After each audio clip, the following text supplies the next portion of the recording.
Welcome to Voices of OKC. My name is Jed Chappell, and I'm your host of this podcast. Voices of OKC is a podcast that exists inside City Center, and students produce it. So we're excited that you're a part of this, and we're excited about this interview today on this episode. Today, we have the owner of Exotic Motorsports, Eliud Villarreal. Thank you so much for being here, man. Thank you for having me, Jed. Oh, man, I'll tell you what, we met recently, I guess last year, at the gala that we have every year. Yeah. And man, you know, it's funny. There's certain people you just click with pretty quickly. Yeah. And I feel like that's kind of what we did. And so just getting our relationship started. But man, just love, just what I've gotten to know about you, man. It's really cool to see what you've done with Exotic Motorsports. Yeah. It's fascinating to me. I love business owners. I love entrepreneurs. And I love people that, step out and do something unique. Mm-hmm. And so I'd like to hear more about your story today. I do want to hear about Exotic Motorsports as well and how that started, but let's start with you, man. Like Eliud Villarreal, man. Where were you born? Where have you lived most of your life? What was your childhood like? Just fill us in, man. Yeah, definitely. So, Oklahoma native, born in Oklahoma City. Okay. Grew up in Yukon my whole life. Okay. Graduated from Yukon in '09. Just really grew up there and had a good upbringing. Sure. It was me and my sister, my mom and my dad. And so, just grew up in Yukon, played some sports growing up, did a little bit of martial arts. Oh, really? Yeah. Jiu-jitsu or? Karate. Cool. Yeah. So I actually got my black belt at the age of 14. Quit doing that after I achieved that goal, and then started playing football, but I was better at martial arts than I was in football. But I guess football was the thing to do in high school, so that's what led me to do that. But no, that was just mainly it. Did you play any college ball?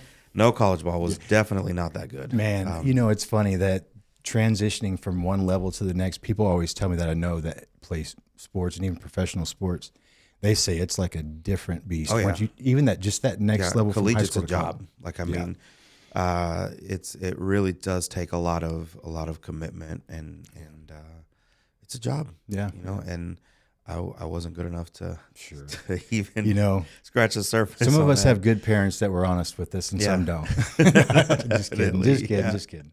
That's awesome, man. Well, so you're married? How long have you been married? I've been married 10 years. It'll be 11 years this year. Been together 15 total. That's awesome. We have a little girl, a little 5-year-old. And my wife and I, we met in Yukon. Okay. We actually met at a car dealership. So shortly after high school, I was actually going to school for criminal justice at OSU OKC, and I got into the car business because I've always loved cars. And so I was working at Joe Cooper in Yukon, and I was friends with my wife's brother at the time, and my wife now, but then obviously we weren't together. But he wanted to bring their mom to come look at a car, and whenever she found out where they were going, she was interested. She's like, "Oh, I want to go," and ended up selling the car and closing the deal. Two deals, huh? Yeah, got 2 deals out of it. So. Hey, man, that's not a bad day right there in sales for sure. Yeah, I love origin stories of relationships.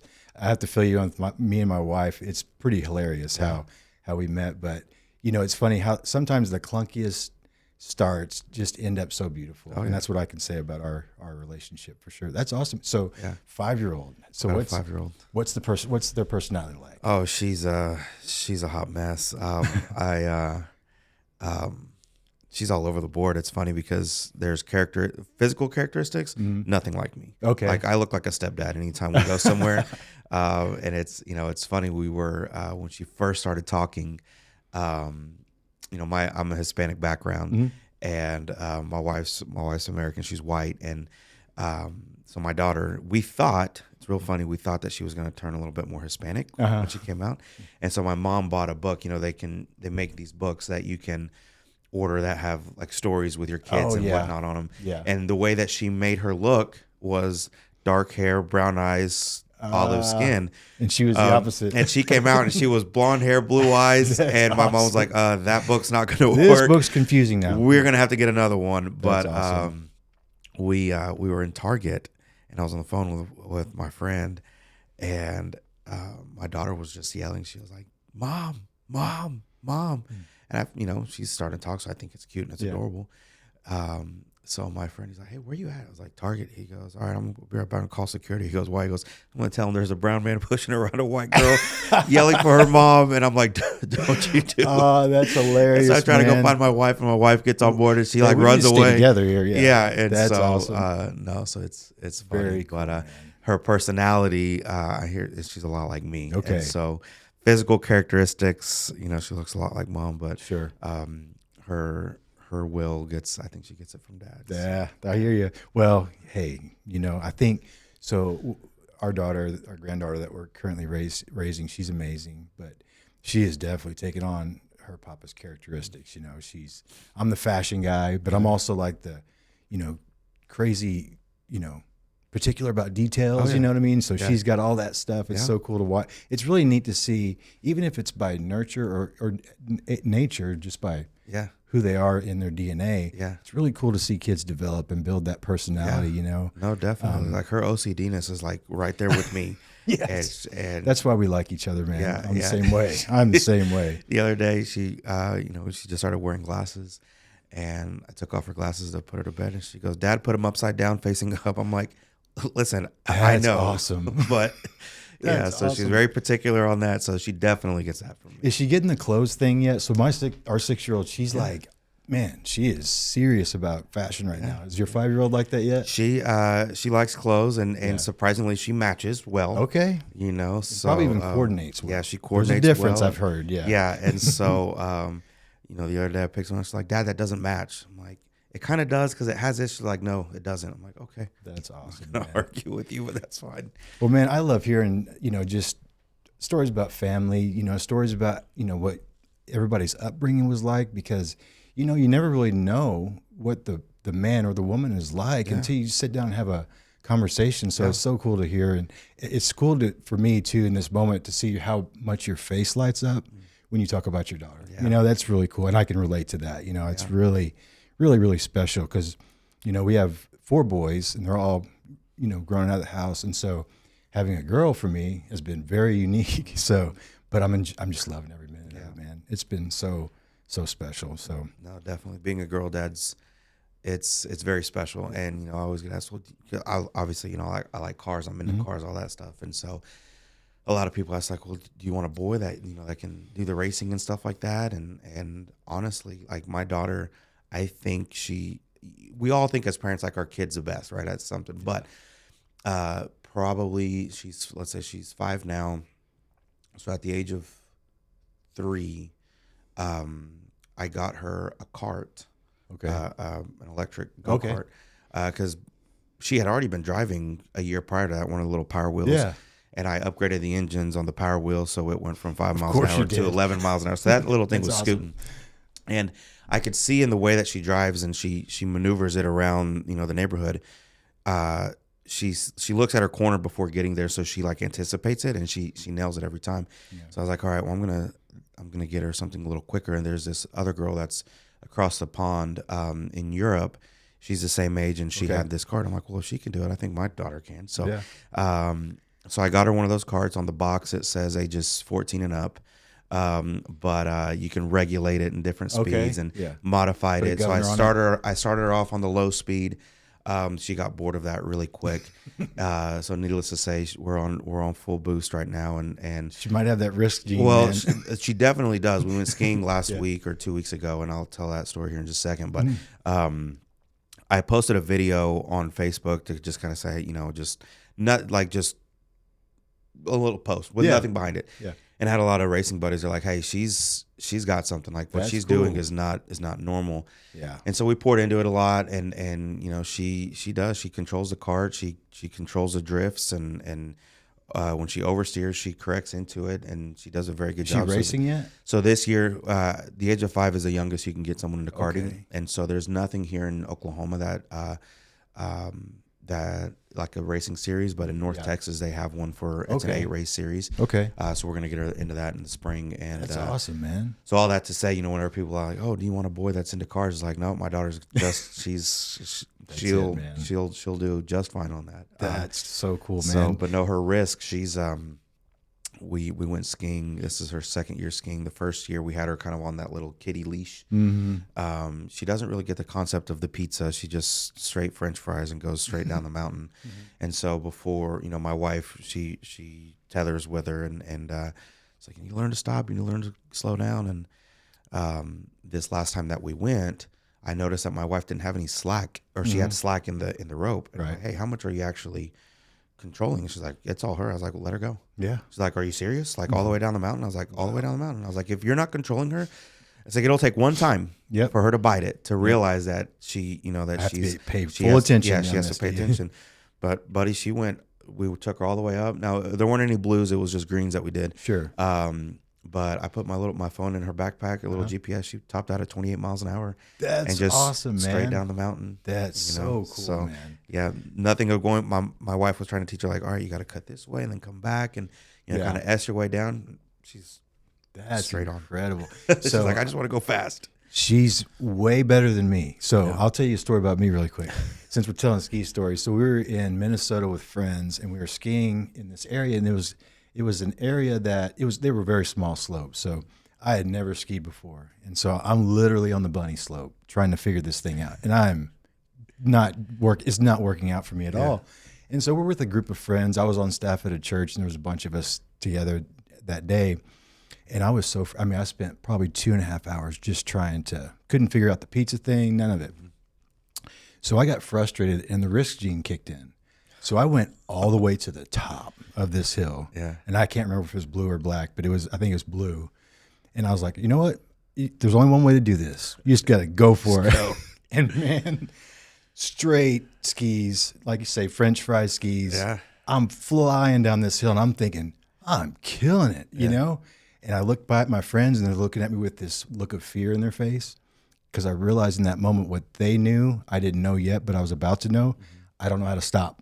And so, man, yard sale. I hit the bottom of that slope, skis, gloves, everything went everywhere. Oh, no. And so I haven't been back yet. So I'm going to get a lesson this time, man. But I started, it's probably been 10 years ago that I started on skis for probably 2 hours. Yeah.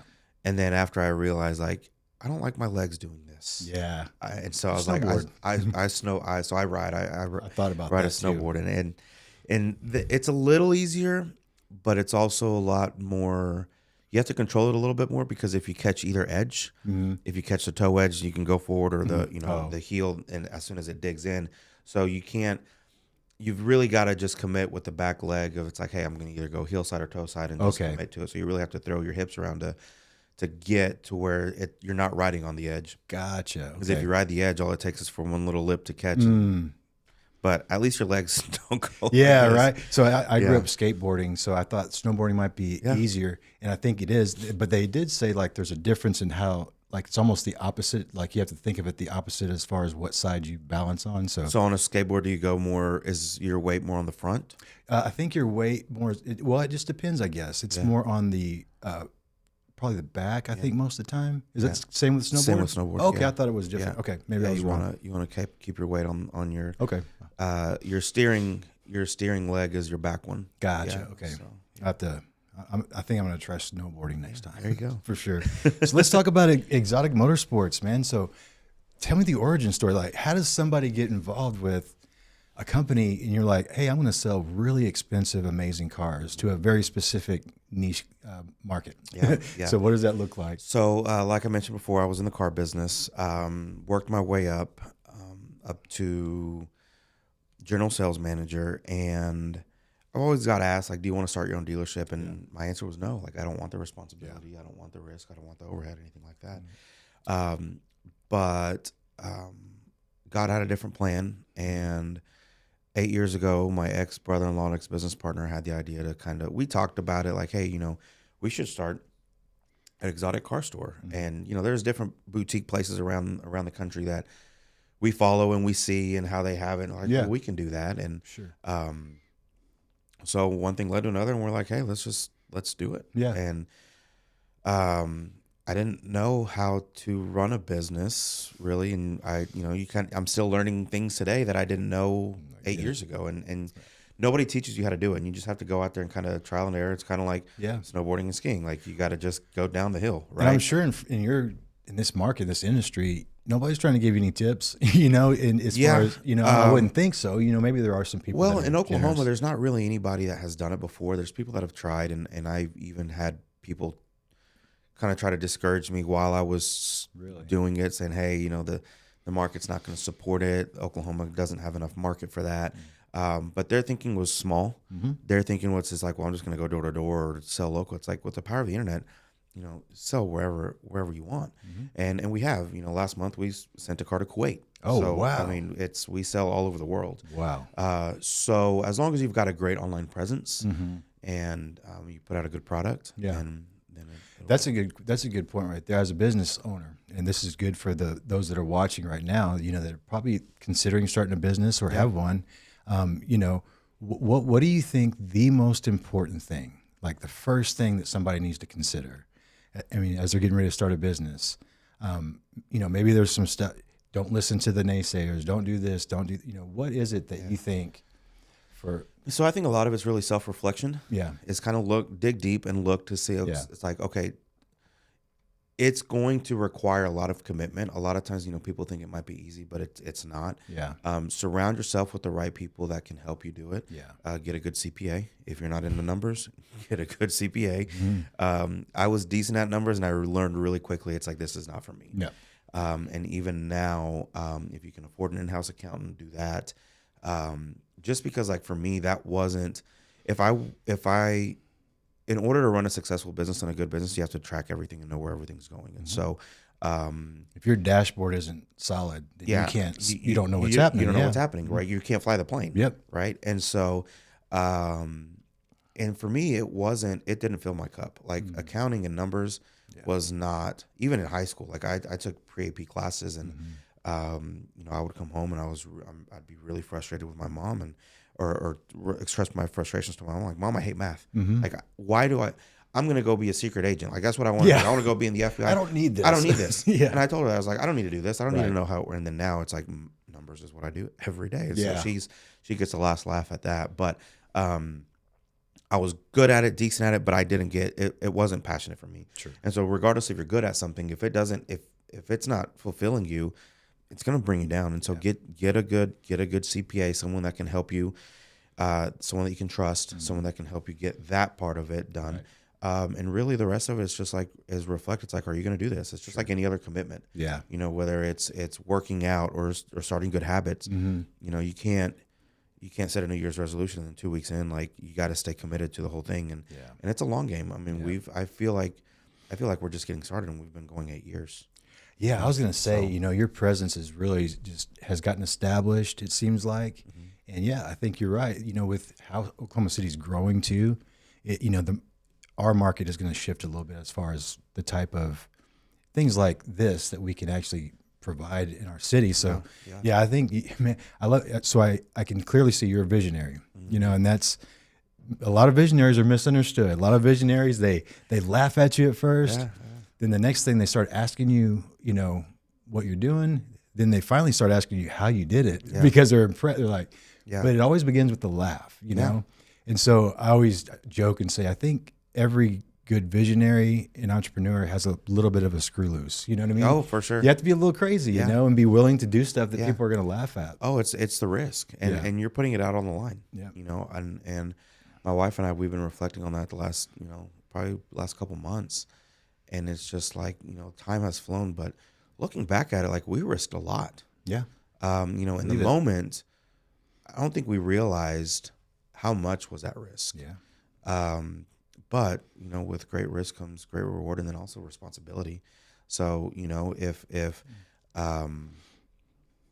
don't take the risk, like, you're not gonna, there's no reward. What do you say? You say you miss 100% of the shots you don't take? Miss, Or you don't take, Yeah, so it's true, man. You know, we were talking about this kind of regarding sales a little bit because, you know, I do a lot of fundraising. So that's kind of sales, you know, and I'm sure you obviously have salesmen and saleswomen that they're at the business. But we were talking about this, and it's kind of a law of numbers. Like, you know, the more you try something and the more you're willing to be rejected, Yeah. and the more you can like stomach that, Yeah. you know, learning how Don't to take it personal. don't take it personal. Yeah. It's the law of numbers. Yeah. If you do 100, you know, asks, then, and if 5, you know, say yes, Yeah. if you'd have just done 5 asks and none said yes, Yeah. it's obviously, Sure. you know, a numbers game. And Yeah. so just the more you're willing to be uncomfortable Yep. and rejected a little bit, Yeah. it's amazing what could happen. Oh, for sure. And you know, you have to have short-term memory. Yeah. So it's kind of like, you know, it's kind of like a quarterback, right? Mm-hmm.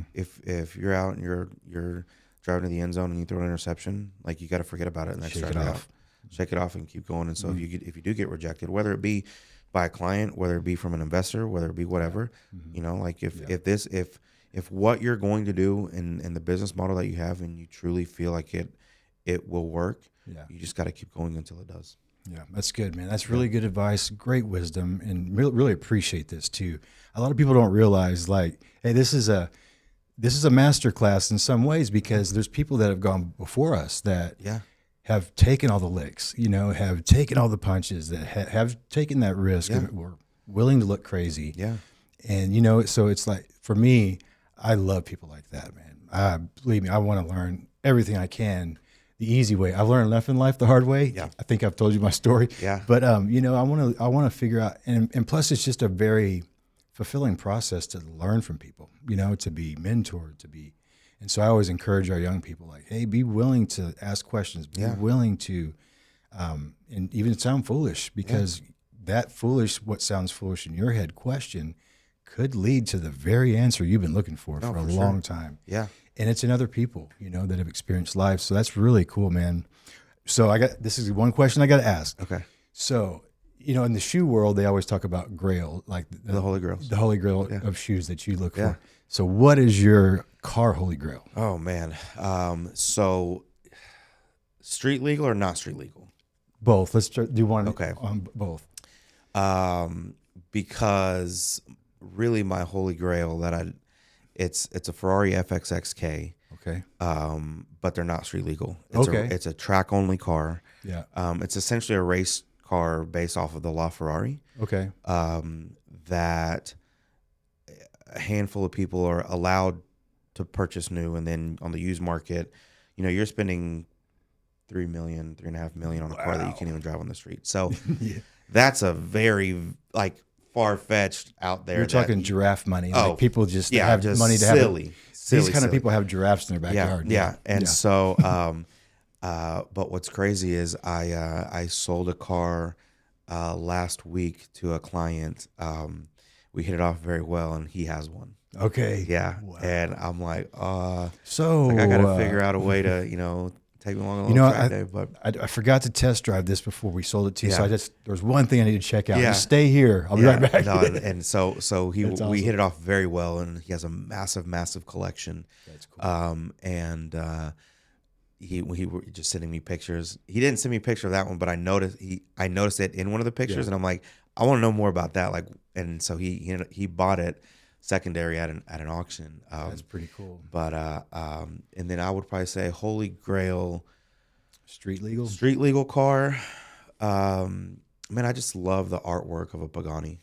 The Me Pagani too. Huayra is just Man, those are just beautiful cars. beautiful. Yeah, they're a cars. piece of art. Yeah, Yeah. the way the mirrors just my wife and I is, you know, she's into cars too. Okay. And when we were dating, one of the things that she said that really closed the deal is she's like, hey, you know, if we ever get married, I'll never tell you have to sell the car. And I'm like, done. Like that right there. Like, Thank you, yes, God. like finding a woman That's that awesome. understands that, and she, you know, because I deal with a lot of clients that are like, hey, you know, I got to run it by the wife or whatever, and Sure. you know, out of respect, I still do, but you know, and To realize that she gets it, you know. she understands, industry, and so, and again too, you know, she trusts that I'm not going to put us in a situation that Right, we're going to yeah. have to do that, but That's ultimately but to see that she's not controlling in that aspect. So anyway, so on our honeymoon, she was studying abroad in Europe, and so we got married, and 2 weeks later, she goes overseas Okay. for a month to go to school,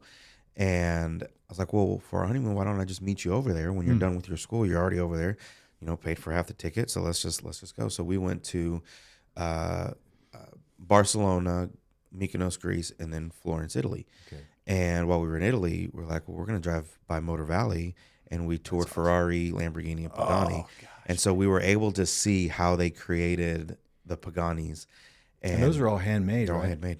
Gosh. They're all handmade. And so all the mirrors and the hoods and everything, like we were able to watch how, the carbon fiber is woven, and it is Really? Man. That had to been like a dream. Oh, it was bucket list cool. deal. And even for her, like she was like, this was the highlight of the trip. That's so for her to pretty say cool. like her best part of the honeymoon was, the car stuff. Yeah. So That's awesome, man. We're getting close to wrapping up, but this is Voices of OKC. You're a voice in OKC, man. You're a positive influence. You're a business leader. You're out there in the community, and you support City Center. You came to our gala. We've been talking about a lot of creative ideas, but I love what you guys are doing, and it's pouring in and back to the community. And I feel like I'm a servant, and you guys implement that every day. And so anybody that aligns with that mentality, I love it. Very cool. Yeah. Well, and we talk about stories of hope. So to wrap up the actual episode today, can you share with us a story of a moment of hope for you? Like where maybe there's a moment you were like, man, I'm not sure where this is going. It could have been with business. It could have been earlier in life. I don't know. But was there a moment that stands out for you where you're like hopeless and then hope entered into the scene? Yeah, a lot. Okay. And actually it led me to write a book to share all of those hope stories. What's the name of it? Call to the Fast Lane. Call to the Fast Lane. Yeah, it's available on Amazon. I never thought I'd be an author. Yeah, that's awesome. And I had it's just God was writing a lot of things in my life of those moments, and so I was led to write it to give people hope in those situations that I went through. Maybe they can relate, and they might not be exactly the same thing that I went through, but you can still reframe it to whatever you're going through. And so for me, my hope comes in my salvation and in my faith. There were times in business where I just wanted to quit. I wanted to give up. Yeah. One time very specifically, we had a Ferrari stolen. Oh. And it was in transport. It was heading to California. It got hijacked in transportation, and they rerouted the load. Is this from our mutual friend? Jack? Yes, it was Jack's car. Okay, yeah. I'm wanting to hear this story from you. It was Jack's car, and so Jack brought us a car to sell on his behalf on consignment. We sold the car. It ended up leaving, and now sitting here, I'm realizing like it's all coming full circle. Like the connections and the way that God just weaves everything into your life. Looking back, it's like, man, we're all connected. It all makes sense. So good. And so he brought me that car to sell. We sold it. We were going to ship it to California. While it was in transit, it got rerouted. They hacked the system, and then it ended up in Carrollton, Texas. It's crazy. We tried to go down there to find it. Wasn't there. 3 months later, we end up finding the car. But all that to say, we found the car through a miracle. And my hope came whenever I was in Mexico. I had gone on vacation. I found out that the car was stolen while I was on vacation. And so that moment right there, I wanted to give up. I was like, I can't even disconnect. I can't go out of town and try to spend time with my family. You can relate to that. And it's like, well, now what? Insurance companies aren't going to cover this because of the structure of it. Like, Jack's insurance was probably going to say, well, we sold the car. It's not our responsibility. And I understand that. The buyer's insurance is going to say, well, we never took delivery of it, so it's not our responsibility. Yep. My insurance is going to say, well, you handed the keys to the driver, so technically it wasn't stolen. You got the bag, and the transport company's a fraud. Yeah. So who's left holding the bag? You. Yeah. And legally, my attorney's like, you don't have to do anything. Like that's their attorneys that have to, not the seller, but the buyer. Their insurance has to go through all that. Yeah. But that's just not how I operate. And so I knew that I was going to have to make it right. And we didn't have the funds at that point in time. And so that was talking $250,000. $250,000. Yeah. 250,000. And so, so that was a moment where I felt a little hopeless. It's like, God, what am I like? I don't want to do this anymore. Yeah. Like I didn't ask for this. And so, but the moment of hope came through whenever we found out where it was, and I just felt the presence of the Holy Spirit come over me and say, I'm going to bring that car back. And when I bring it back, I want it to be a reminder that you have a calling and you have a purpose, and don't give up, regardless of what the enemy tries to do, tries to steal, tries to destroy. I am your hope, and I'm bigger than anything in the world that might come against you. And so from that moment on, like, buddy, you can throw whatever at me. Yeah, like and you have to go through those things to forge yourself through those situations to where, there's been other things now that have happened through business. And my general manager, he's like, well, why aren't, why doesn't this phase you? Like, this is a pretty big deal. I'm like, I've been through the fire. Yeah. Like, and I know that he pulled me through. And so we have a purpose. Yep. And so I go back to that reminder of, regardless of what comes at you, like, God is bigger than anything in the world. That's so good, man. So. Well, that's really powerful. And I appreciate that, just the practical nature of that hopeless situation. I guess I'm sure any business owner has had a scary moment, like, man, we're just getting started and we might not make payroll this month. Like, what are we going to do? There's all these little things that can happen. And when you have families that depend on your business running the right way, that can be scary. I feel that, You're responsible for a lot more people other than yourself. 100%. So I love that there's business leaders that operate like you do, operating from the filter of their faith, that's really important for me, as a believer in Jesus, man. I just feel like that's a really important component of my life, that I gain so many answers for so many things if I'll just be willing to listen. Yeah, So, absolutely. Well, man, Eliud, we really appreciate you, Thank man. you for having me. Oh, so give us the website, Exotic Motorsports. ExoticMotorsportsOK.com. Okay. Is the website for all of our inventory if you just want to check out some cool cars. Is there like a buy one get one free thing going right now or anything? That's just on Sundays whenever we're closed. There you go. Well, man, I'm gonna come by and check you guys out. I'm really excited about what you're doing. Excited about just the partnership, more than anything else, the friendship, man. That's what I feel like. This is all about. Everything in life, this world, that everything that we're doing is about how can we treat each other better and help each other in life. And so you're doing that for City Center, man, and you're doing that for our city. So I appreciate you, brother. Yeah, thank you. Have a good one, man. Yeah.